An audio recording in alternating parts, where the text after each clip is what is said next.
Hey pig, there are things I have held inside me for so long that they have started to feel like separate lives. Quiet, slow moving shadows that follow me into rooms and sleep beside me at night. I am writing this because the weight of one of those shadows has become too large to carry alone. I need to tell you something important, something intimate and difficult, because keeping it inside any longer feels like betraying the very honesty that brought us together. I have been battling with performance anxiety. Saying those words aloud is one of the scariest things I've done, and yet it also feels like the most necessary. For months, maybe even longer, I have been living in a strange half-light. By day I am functioning. I go to work, I laugh at your jokes, I make coffee, I kiss you when you leave and when you return. But by night, when there are fewer distractions and my mind settles into the quiet, the fear returns. It starts small, a flutter in my stomach, a loop of doubt that won't stop. Then it grows teeth. It convinces me I will disappoint you, that I will fail at the most personal thing we share. The sound of my own breath becomes too loud. My thoughts scatter in 1,000 directions. The past, the imagined future, a dozen ways things could go wrong, and they drown out the simple present moment where you and I are together. The thing I want most in the world, intimacy with you, sometimes feels unreachable because my body and my mind are busy doing everything but being present. I am ashamed of how long I kept this from you.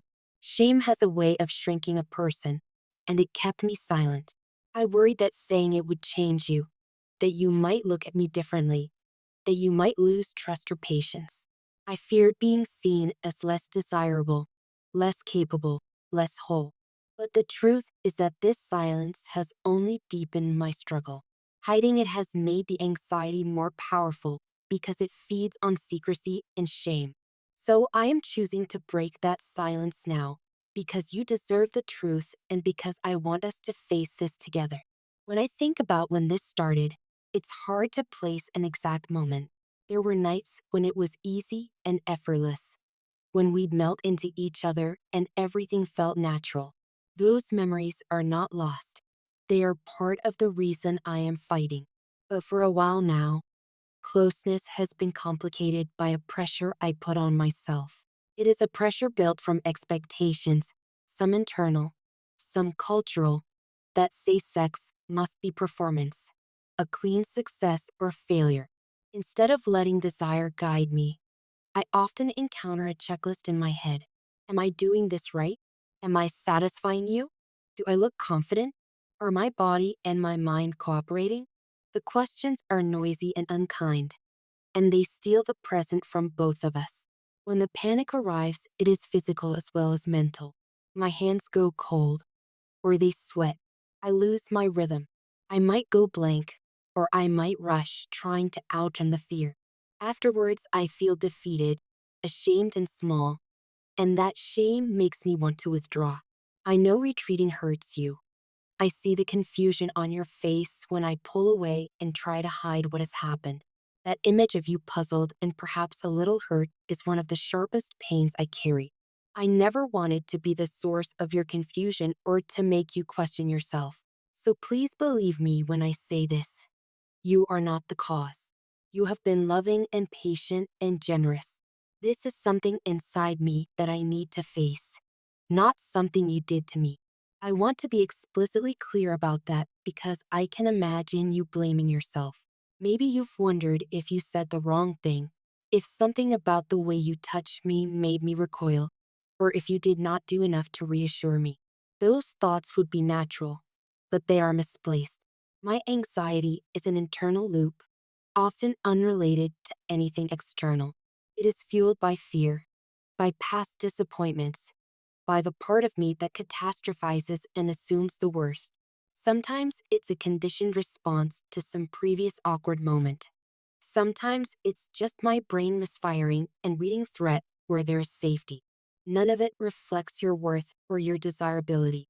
I want to give you context, because context helps me feel less alone with this. There are nights when we touch and my mind instantly conjures failure scenarios. There are nights I try to reassure myself, and the reassurance collapses under its own weight. There are times when I want to laugh at how ridiculous it all is, how something that once felt so simple can become a battleground. And then there are the rare, miraculous nights when the loop loosens and we find each other again. And those nights are like oxygen. They remind me that the connection we have is still there, buried under the fear, waiting for patient hands to tend it back to life. I am writing this because I want to build a bridge back to those nights, the ones where closeness felt effortless and our bodies and hearts spoke a shared language. I don't expect overnight miracles. Healing is rarely dramatic, it's usually incremental.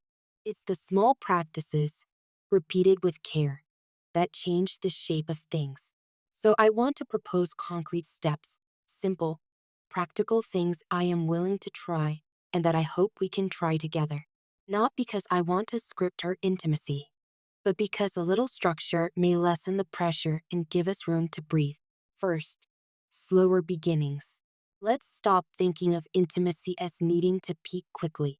Let's take longer to undress emotionally before we undress physically. Small gestures, longer eye contact, extended kisses, kisses in the light can be anchors.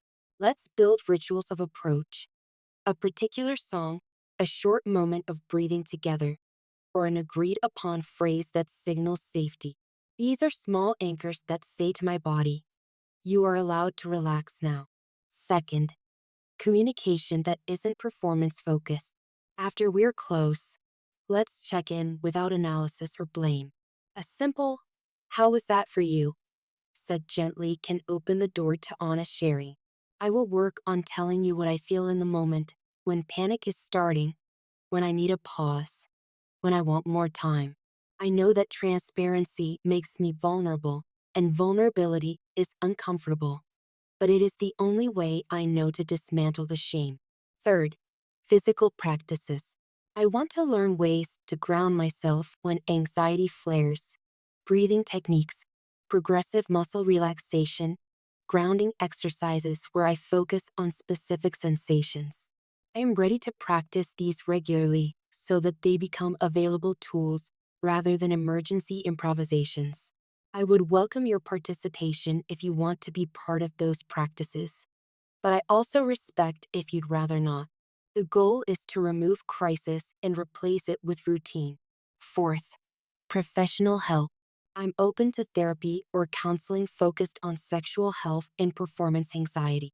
I don't see this as a failing. I see it as a sensible step. We would be talking to someone who understands the physiology and psychology behind this, someone who can give us tools tailored to our needs. If you're willing, I would like us to consider couples work as well, to build communication skills around intimacy in a guided setting. Fifth, rebuilding pleasure without expectation. Let's rediscover what feels pleasurable for both of us without the scoreboard. Maybe some of the things that once delighted us are still there, and we've just stopped noticing them under the cloud of worry. Let's make space for playfulness and experimentation that isn't judged. Quiet afternoons, a slow bath together, kissing in the kitchen while dinner simmers. These are not lesser things. They are scaffolding for intimacy that doesn't demand an outcome. I also want to talk about how this affects me emotionally and how much your responses matter. When you show patience, when you don't push, when you allow me to set the pace, you make me braver. When you show frustration, I understand it, but I also feel smaller and more ashamed, which paradoxically makes it harder for me to change. I want to ask you for gentle honesty. Tell me how you feel, but tell me in ways that invite cooperation rather than blame. If you are angry or disappointed, say so plainly, but let us follow it with a conversation about what helps. I am committed to receiving your feelings without shutting down. I don't want to leave this letter in merely theoretical terms. I want to be accountable. So here are tangible things I will do starting now.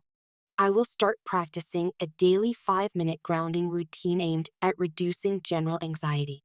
I will learn and practice 2 breathing exercises explicitly for moments when panic threatens to take over.